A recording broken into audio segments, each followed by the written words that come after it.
খুব ভালো পজিশনে আমরা দেখছি না আরকি তার যে বর্তমান অবস্থা। তো উন্নত চিকিৎসার জন্যে বাইরে নিয়ে যাওয়া হলো। আমরা আল্লাহর কাছে সবাই মিলে দোয়া করি তার জন্যে আরকি।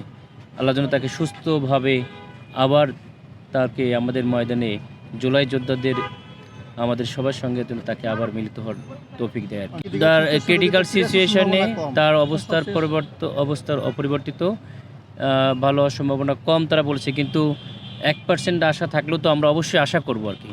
সেই আশায় পরিবারের সঙ্গে আলোচনা করে আমরা সবাই মিলে ডিসিশন নিয়েছি যে তাকে আমরা বাইরে নেব এবং পরবর্তীতে সরকারও এগিয়ে আসছে আমাদের এই ডিসিশনের পরে।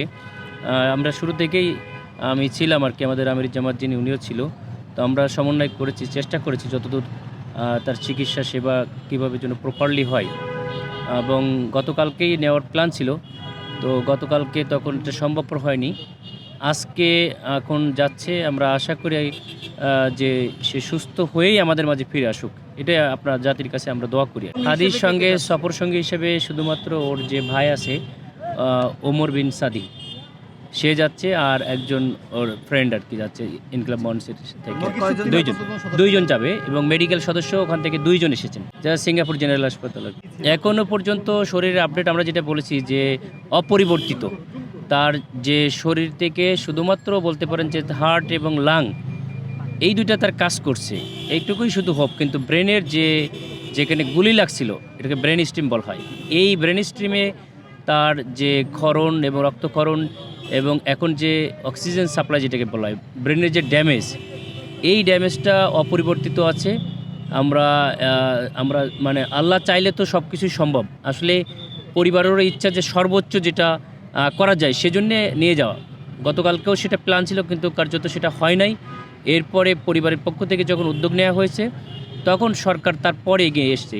কিন্তু এটা সরকারের আরও একটু এখানে কেয়ারফুল হলে আমরা আশা করছিলাম যে জুলাই যোদ্ধা হিসেবে যেভাবে তাদের খোঁজ নেবে বা যেভাবে তৎপর হবে, সেটুকুর থেকে একটু ঘাটতি আমরা পেয়েছি বলে মনে করি। বর্তমান শারীরিক অবস্থা সার্ভে করবে কিনা এটা তো অনেক জটিল করছেন। এটা মানে সার্ভে করার ইচ্ছাই তো আমরা দোয়া করছি এবং সর্বোচ্চ ট্রিটমেন্টের জন্য চেষ্টা করছি, কিন্তু ডাক্তারদের মতামত অনুযায়ী সেটার সম্ভাবনাটা খুবই ক্ষীণ। আমাদের এখানকার যে বর্তমান তার যে শারীরিক কন্ডিশন, এটা কোনো সমস্যা নেই, এই অবস্থায় যাবে।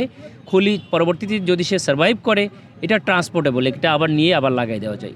ব্রেনের একটা খুলিকে বের করে দেওয়া হচ্ছে, যে ব্রেনের ভিতরে যে চাপ সৃষ্টি হচ্ছে, এই চাপটা যখন একটু ওপেন করে দেয় তখন স্পেসটা বেশি পাচ্ছে। আর এখানে তো অবশ্যই ক্রিটিক্যাল, যে না হলে তো বিদেশে যে যাচ্ছে সর্বোচ্চ মানে বিশ্বের মধ্যে সবচেয়ে ভালো কি করা যায়, আমাদের একজন দেশের সম্পদ, দেশের স্বাধীনতার সার্বভৌমত্বের একটা বলতে পারেন অতন্ত্র প্রহরী, যে দেশকে স্বাধীন সার্বভৌম এবং জুলাইয়ের যে চেতনা নিয়ে স্বাধীন হয়েছে, সেই চেতনাকে ধারণ করে লালন করে এদেশের মানুষকে উজ্জীবিত করার জন্য তার যে অবদান, সেই সাহসী কণ্ঠ, তার জন্য আমাদের যেভাবে করার কথা ছিল, আমরা মনে হয় কিছুটা হলেই ব্যর্থ হলাম।